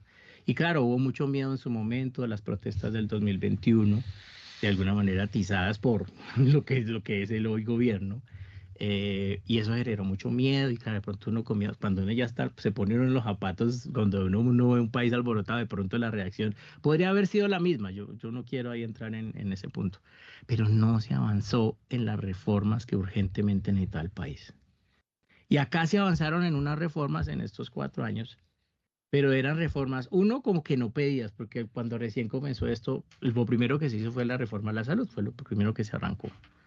Y decía, era lo que más necesitaba Colombia en ese momento, era lo único que medio funcionaba. Y vamos a arrancar con esa. Entonces nos impusieron una agenda de reformas. Yo, bienvenido a eso, porque está bien que habláramos de reformas, yo eso se lo reconozco. Pero pues como que yo no sé si esas eran las reformas que de verdad el país necesitaba.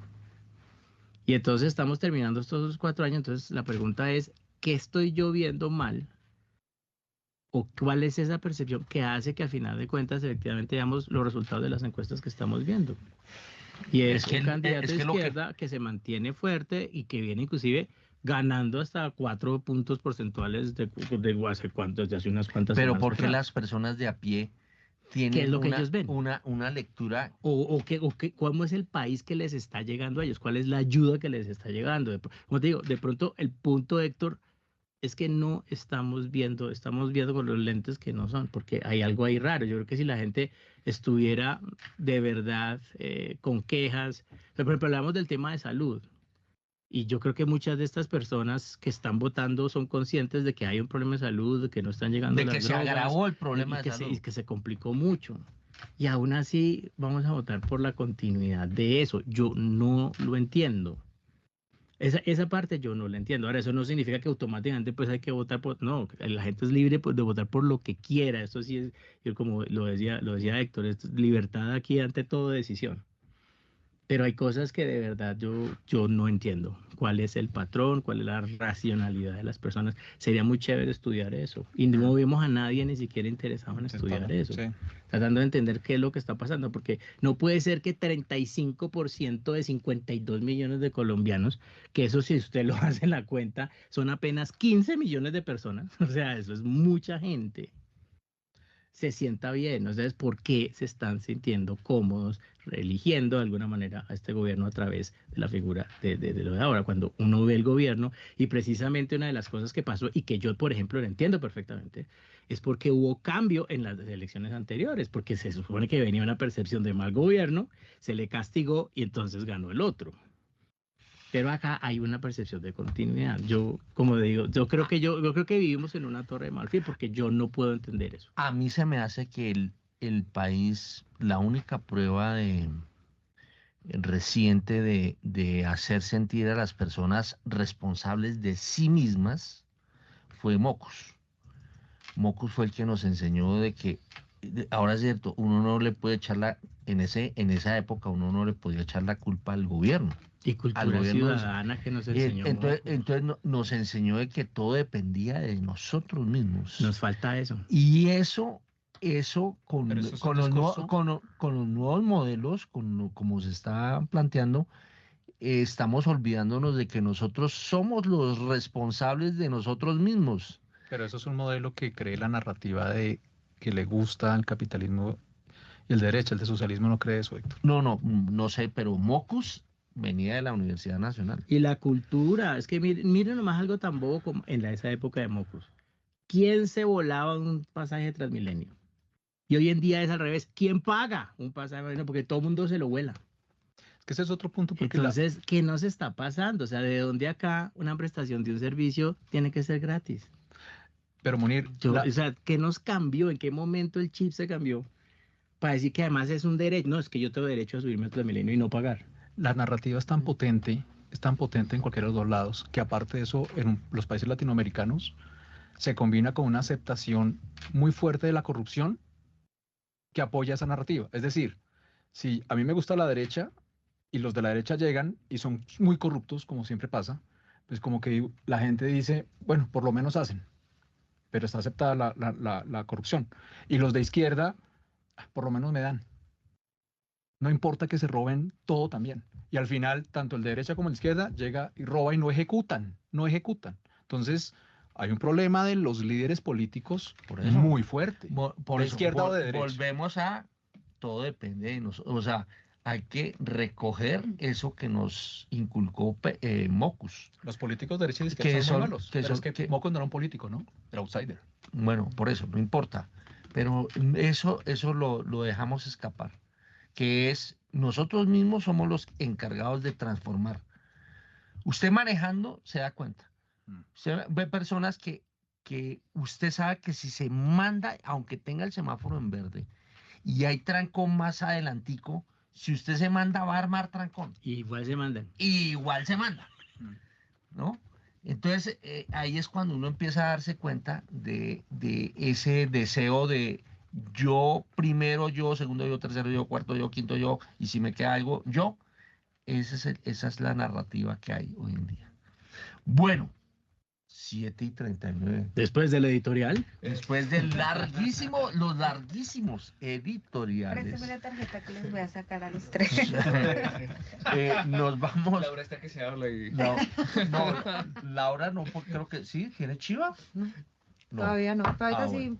en unos minutos. En unos minutos, bueno. 30 A ver, minutos. mándese usted con un paquetaco, porque tenemos un paquetaco con Edgar Leyton. No, pues vamos con Leyton, que es que también habla cosas macro Importante. el presidente de la Junta Directiva de Aval. Bueno, Importante entonces que lo vámonos podamos con el concatenar. paquetaco de Edgar Leyton. Durante la asamblea del Grupo Aval, el banquero Luis Carlos Sarmiento Angulo habló con Primera Página sobre la inconveniencia del impuesto al patrimonio. Ahí no hay ni siquiera el interés normal del banquero, es el interés del país. Los impuestos no se pueden distorsionar para necesidades ocasionales que no corresponden al interés general de la nación. Entre tanto, el presidente de la Junta Directiva del Grupo Aval, Luis Carlos Sarmiento Gutiérrez, consideró que el impuesto al patrimonio constituye un doble tributo sobre la renta.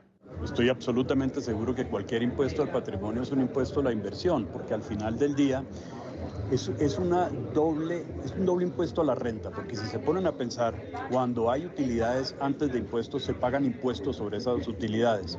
Lo que no se repartan dividendos ingresa al patrimonio, pero ya pagó impuestos. Cuando se grava el patrimonio es la segunda vez que se grava la misma utilidad, simplemente ahora está retenida en el patrimonio.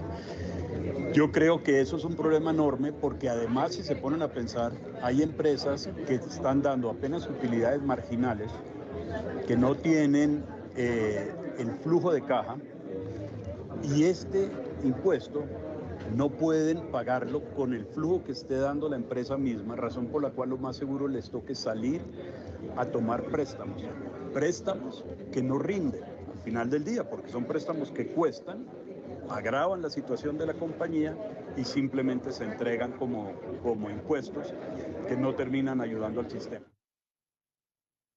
El presidente de la Junta Directiva del Grupo Aval también habló sobre su expectativa de incrementos en la próxima Junta del Banco de la República.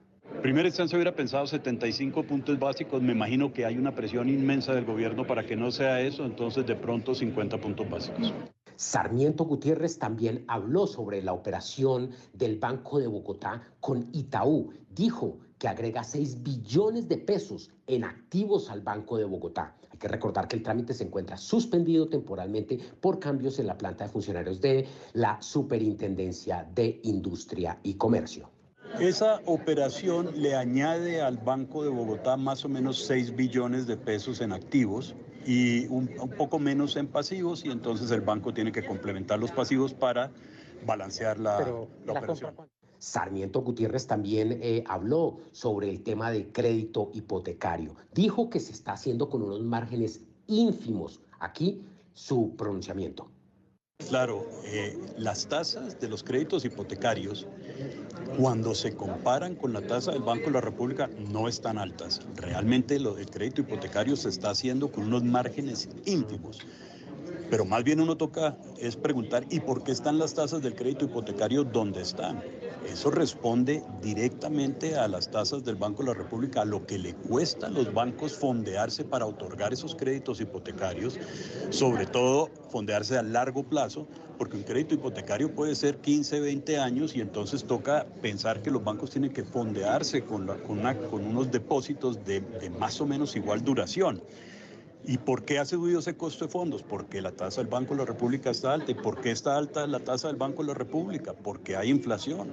¿Y por qué hay inflación? Hombre, porque la economía está creciendo de una manera que la va a recalentar y es creciendo basado solamente en consumo y en gasto del gobierno.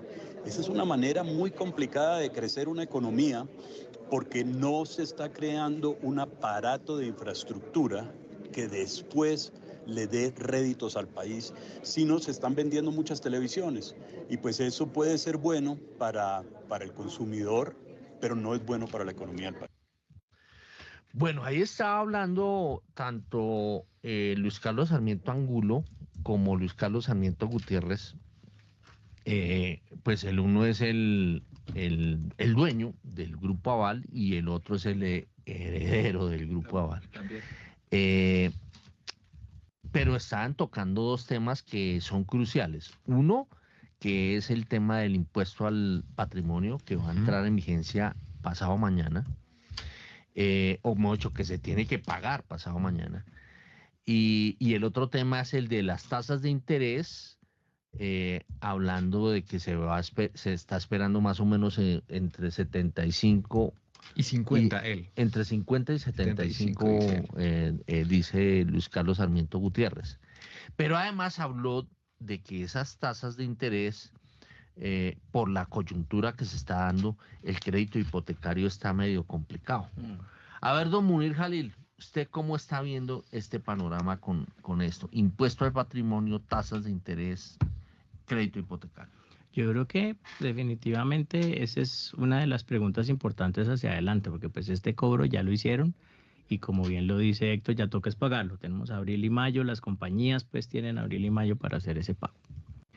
Pero una de las preguntas importantes es qué tan vital puede ser ante un nuevo gobierno el que un impuesto de ese tipo y de esa magnitud que se puso se mantenga. Porque bueno, esto es un pago que en principio estaría por una sola vez, pero de las cosas que se han discutido es que de pronto podría buscarse un impuesto en ese sentido de forma repetida, volverlo así como el impuesto de renta, que se tenga que pagar todos los años.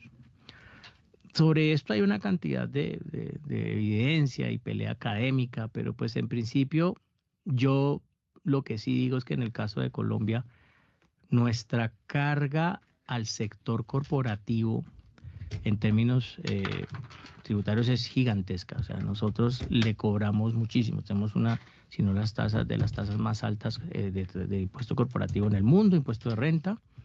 Y ahora entonces estaríamos cobrándoles un impuesto a la riqueza.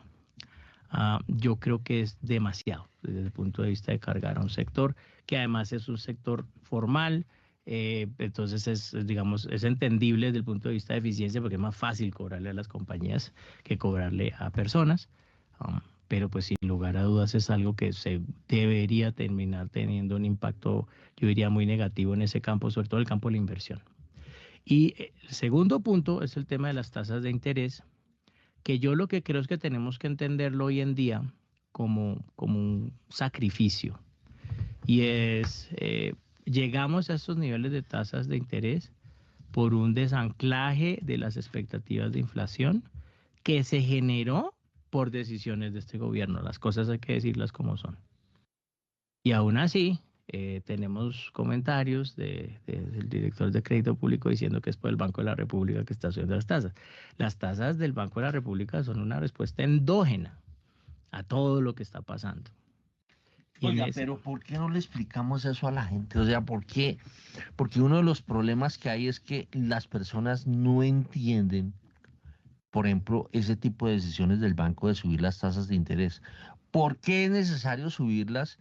Y además con otro punto, las tasas de interés de los papeles que emite el gobierno al final del día también están ayudando a hacer subir esas tasas de interés. Claro, y está muy asociado a todo el tema fiscal, por eso yo digo que es todo endógeno. El banco tiene que hacer una revisión todos los meses, la hace, de cómo viene cómo viene la economía desde el punto de vista de la actividad económica, cómo viene la actividad económica y cómo viene y afecta eso los precios. Entonces mira toda la parte de inflación, además revisa cómo viene todo el tema fiscal y mira también el tema de estabilidad financiera. Toda esa revisión la hace pues el banco, por eso necesita un staff bastante grande que le ayude a hacer ese monitoreo y esa revisión. Y la Junta del Banco entonces con eso pues trata de seguir unos lineamientos que vienen desde la Constitución del 91, en el que le dijeron que debía de alguna manera propender por la estabilidad de la moneda. Eso significa básicamente, entre otros, controlar unos niveles de inflación. Y en Colombia tenemos un esquema de inflación objetivo en donde desde hace muchos años se puso que la meta, que el objetivo al que se debe llegar con la inflación es una inflación del 3% anual. Hace 5 años no llegamos a esa meta. Y hacia alrededor del año 2022-2023 hicimos un ejercicio de comenzar a subir las tasas fuertes en 2022 porque sabemos y está muy documentado en toda la literatura académica, la que usted mire, ortodoxa, heterodoxa, que subir las tasas sí logra bajar la inflación. Y en 2023 la inflación en Colombia comenzó a bajar. Es un sacrificio en donde yo hago eso, el año siguiente normalmente se afecta la actividad económica y vía eso yo genero ese impacto. Entonces uno dice, uy, pero pues o sea, el banco sabe que está generando un impacto de actividad económica. Sí, pero es un sacrificio necesario para que esas expectativas de inflación no se vayan de lejos. Hace 15 días precisamente que estaba yo conectado, yo le preguntaba a Héctor que en cuánto veía la inflación a 24 meses, a 2 años adelante. Me acuerdo que dijo como 5,5. ¿Sigue pensando lo mismo? Me imagino que sí.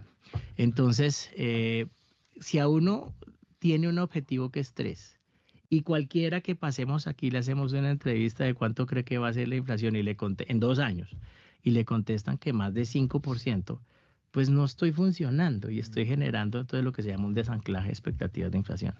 Ah, pero ¿cuál es el problema? Si 5% y 3, eso es casi que lo mismo. No es lo mismo. Y no solo eso, el problema que se genera con esto es que para proyectos de inversión yo necesito utilizar, por ejemplo, una tasa interna de retorno. Yo necesito utilizar un número pues que me sirva, que sea de verdad. Si yo creo en el 3, pues pongo el 3. Si creo en el 5, uso el 5. Hoy en día todo el mundo está usando 5 o más. Eso empieza a generarme efectos en los cálculos de tasas internas de retorno. Y si ya es 5, mañana perfectamente entonces puede ser 7, porque como ya lo dejamos, ya cuando era 3 no nos importó que fuera 5, pues si de 5 se suba a 7, pues que sea 7. Y si no es 7, pues que sea 10. Y esta historia que le estoy contando es países como Turquía, que recientemente optaron por una opción de creer que iban a llevarle la contraria al mundo entero y que bajando las tasas de interés ellos iban a lograr controlar la inflación. Eso es lo que quiere el actual ministro de Hacienda. La inflación en Turquía hoy en día está en 30%, llegó a un máximo de 70% y tienen una tasa overnight hoy con inflación en 30 del 68%. Entonces usted mira si eso es lo que queremos. Ese es el tipo de cosas que uno, pues vamos de nuevo a la discusión inicial del viaje a Argentina. A veces uno no se mira porque no ha vivido esas experiencias, pero verlo, lo que ha pasado en otros países es súper interesante. Yo quiero hacer esa pregunta. ¿Usted estuvo en Venezuela cuando se alborotó la inflación? Todo Venezuela me tocó cubrirlo. Bueno, desde la época en que Venezuela siempre era 27% la inflación hasta cuando empezó a verse la hiperinflación. Bueno, cuando hay esa hiperinflación, lo que no entiendo es cómo las personas, la sociedad, las personas de a pie, teniendo hiperinflaciones, que es que usted hoy compra, por decir algo, un pan y le vale 1.000 pesos, al otro día le puede valer 10.000. Ojalá fuera en el día cuando es hiperinflación a la tarde ya le vale 2.000. Ya le vale el doble o el triple. ¿Por qué si hay esos desfases y esos descalces y esas, digamos, esas trepadas tan enormes de precios, por qué las personas, entre comillas, se sentirían cómodas en unas situaciones como esas? No, yo no veo comodidad, jamás voy a ver comodidad en una situación de esos. Y No, o sea, el sentir de las personas que estábamos hablando con Diego de que las personas como que se emborrachan, hay una se- sensación de tener mucha plata, eso sí, sí le entiendo, Héctor, lo que está diciendo, pero pues es algo que cuando ya uno va a ver el mercado y lo que puede llevar de mercado a la casa, cada vez es menos. Ese es el problema. Y en una situación inicial en Venezuela, estamos hablando cuando recién este fenómeno se volvió complejo, que fue 2014, 2015, esta situación fue complejísima, o sea, el nivel de pobreza, el nivel de gente pasando hambre, el nivel de desnutrición que se vio en un país como Venezuela fue de verdad bastante triste. Porque es que aquí... ¿Y por qué esos gobiernos se sostenían? ¿O cómo hacían? Ya en ese momento se había llegado, creo yo, a un estado se había quebrado la institucionalidad y todos los poderes eran uno. Ya no habían poderes, ya no había necesidad de equilibrio porque el poder judicial ya se lo habían tomado, el poder del Congreso ya se lo habían tomado y los militares desde Chávez básicamente se los habían tomado. Entonces, ¿Y el bajo mundo? entonces por ese lado era muy complicado. Entonces, lo cierto es que ahí sí hubo mucho sufrimiento. A ver, yo creo lo siguiente, y yo espero que mucha gente piense lo que estoy pensando. Yo creo que uno no tiene que volverse alcohólico para saber que el alcohol es malo, ¿cierto? Habrá gente que le gusta su traguito, Héctor se toma su traguito todos los días a las 10 de la mañana, pero pues, o sea, cosas normales, ¿no? No le echa Baileys al cafecito y Ahí se entona. hay trago, Ahí está. pero ahí es vodka. Entonces, exacto. Entonces, trago. pero es saber, o sea, es saber por qué no, porque hay una minoría de gente que es alcohólica y porque no todo el mundo es alcohólico. Dice, tengo yo, o tengo yo, pongamos otro ejemplo, tengo yo que matar a alguien para saber que es malo. O sea, entonces yo creo que en ese sentido, aquí lo que ha faltado, y volviendo al tema de Mocus, nos ha faltado es conciencia. Porque en el caso que nosotros dejemos ir la inflación y se nos vaya bien lejos, el problema social en un país como Colombia, en un país tan desigual, en un país en donde la gran mayoría de la gente es que no vive ni siquiera con 900.000 pesos mensuales, por Dios, Héctor. Entonces póngale usted una situación donde empiezan a haber unas subidas de precios horribles, es menos comida en sus casas.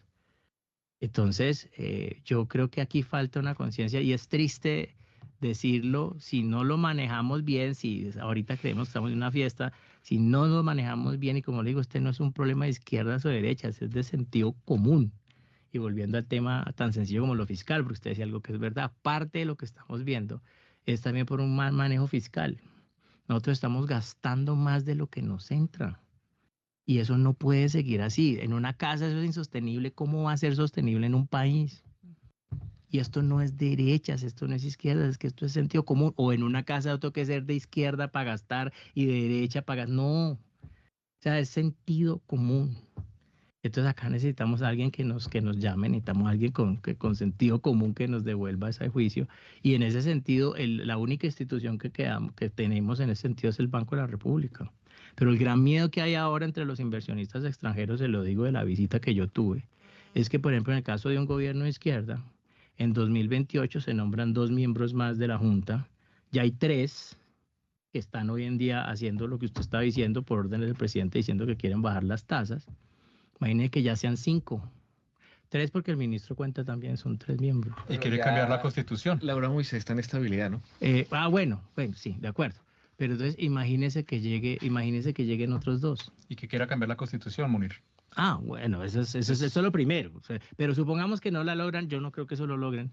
Pero lo que sí van a tener gratis son 2 miembros más de la Junta del Banco de la República. Con lo cual van a tener mayoría. Y esa mayoría a partir del 2029 podría empezar a bajar las tasas de interés en momentos en que de pronto no toca bajarlas. El problema de las ¿Qué dos... vamos a hacer ahí? Ese último pilar, ese último llamado al sentido común, porque es que el papel del Banco de la República es horrible, porque el Banco de la República está haciendo su trabajo si nos cae mal. Porque la fiesta está buena y quitó todo el trago. Ese es el papel del Banco de la República, ese papá regañón que uno dice ahí, que ya luego uno grande dice, "Ay, papá tenía razón".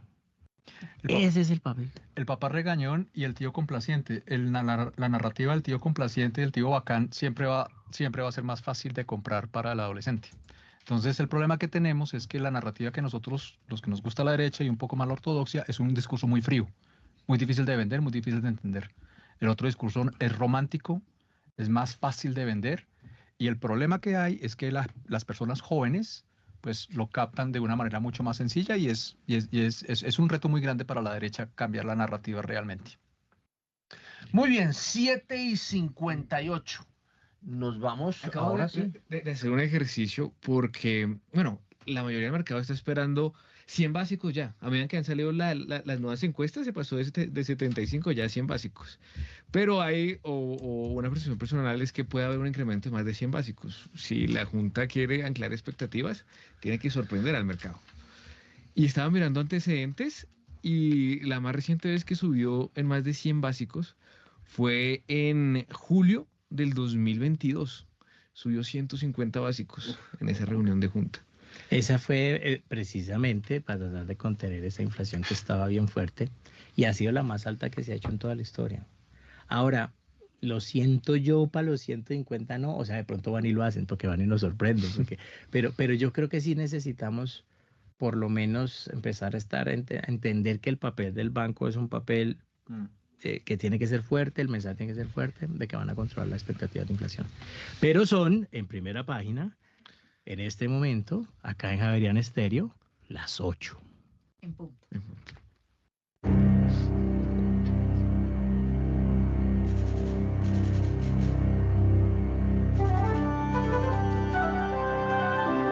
91.9 Javerian Estéreo, Bogotá. HJKZ. Sin fronteras.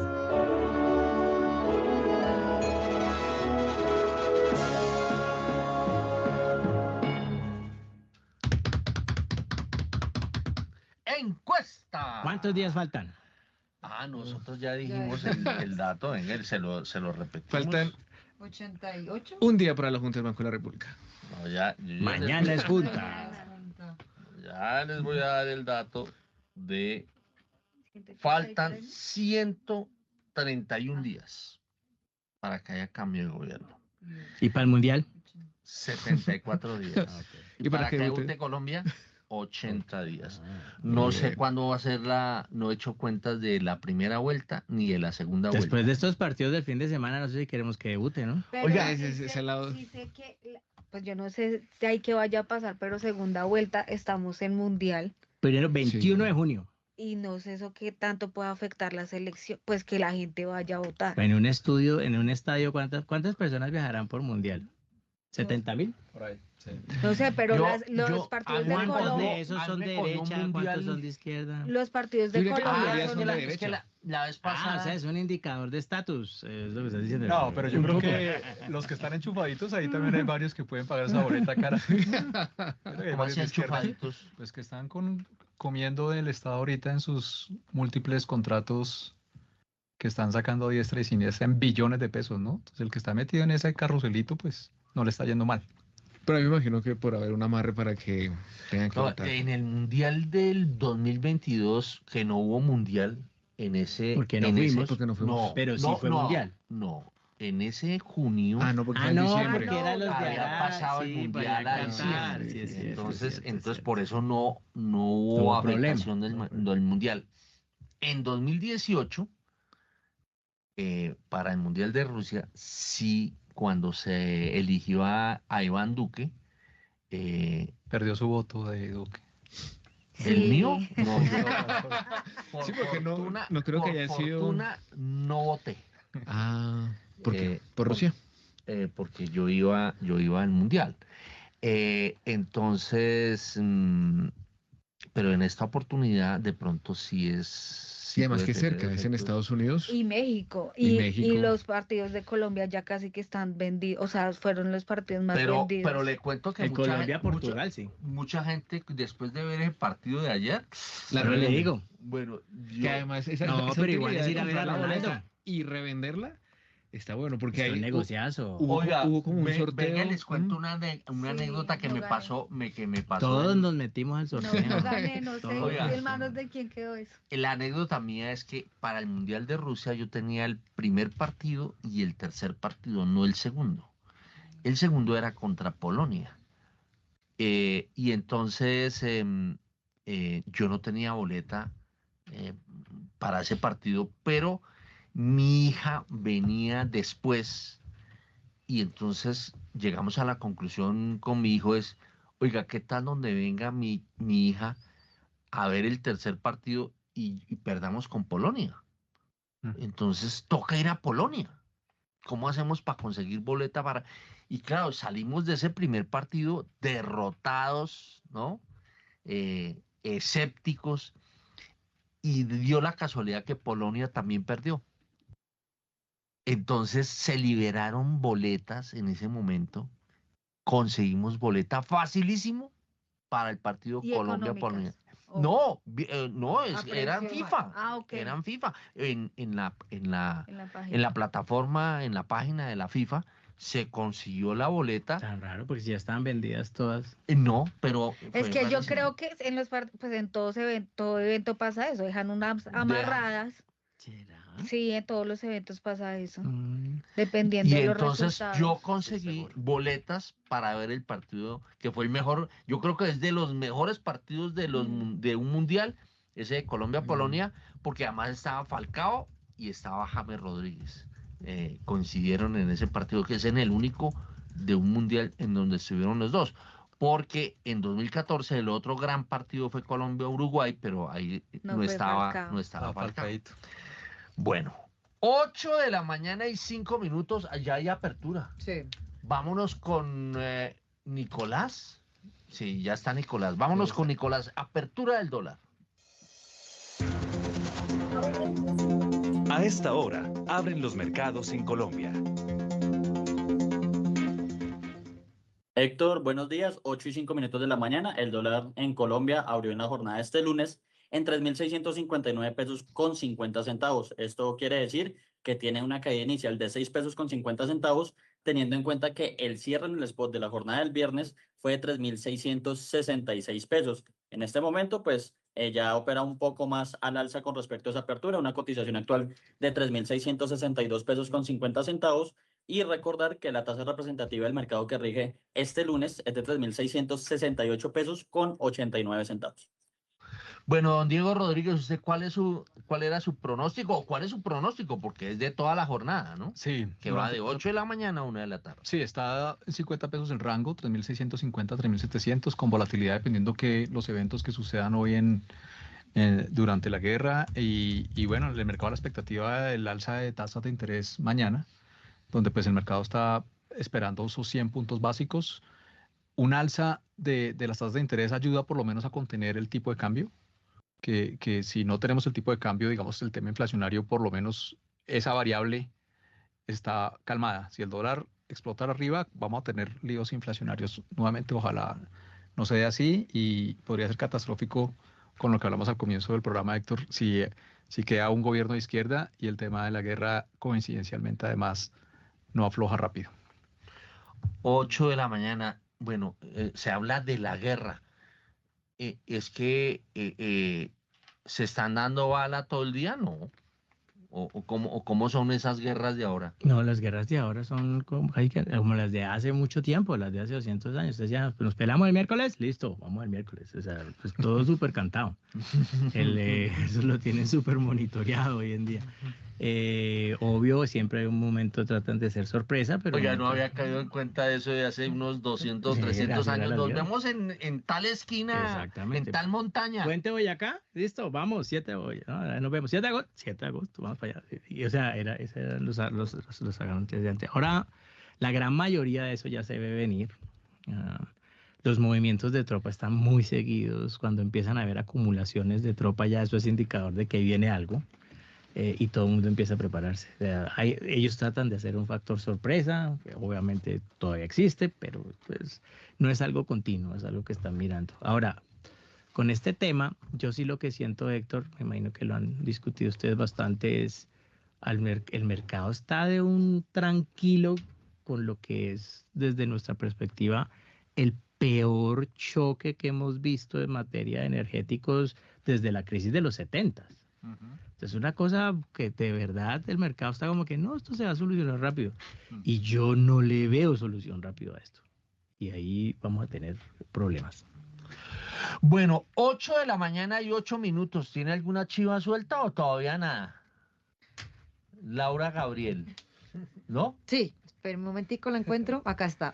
Ah, Dios mío. No, Héctor, que en febrero la producción de petróleo en Colombia bajó 2,7% y la de gas 10,2% en comparación con igual mes del 2025. La ANH, o sea, la Agencia Nacional de Hidrocarburos, acaba de dar a conocer los datos.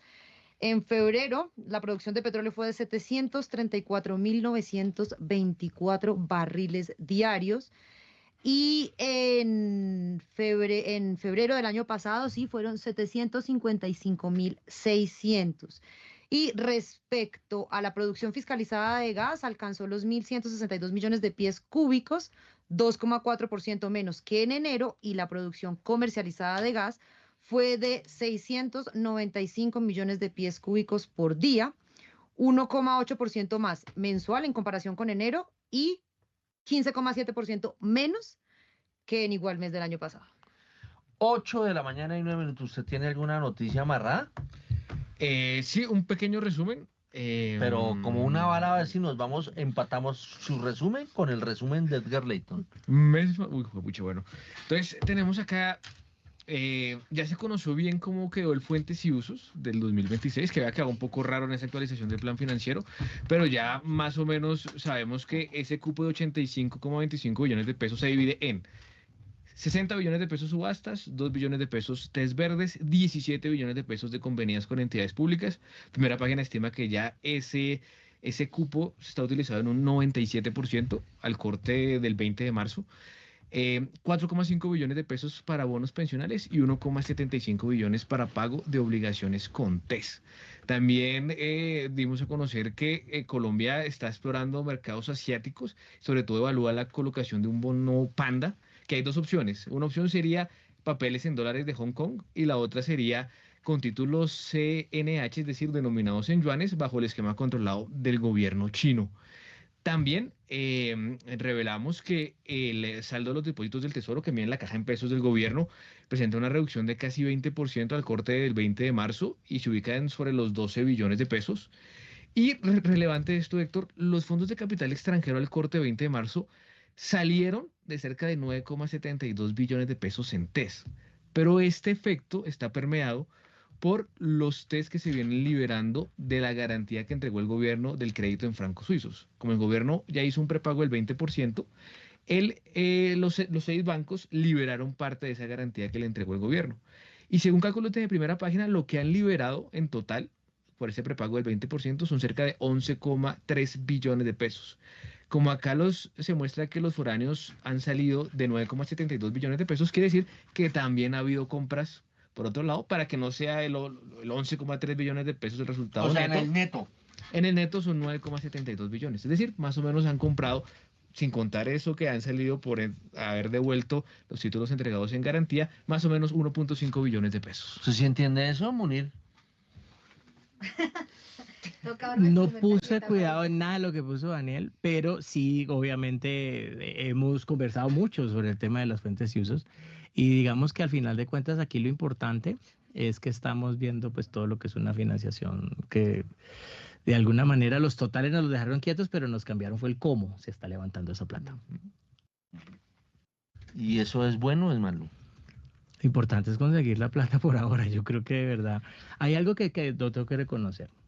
Sin saber absolutamente nada de todo el riesgo geopolítico ni toda la guerra en Irán, Colombia por lo menos ahora, en este momento, no necesita una sola emisión afuera.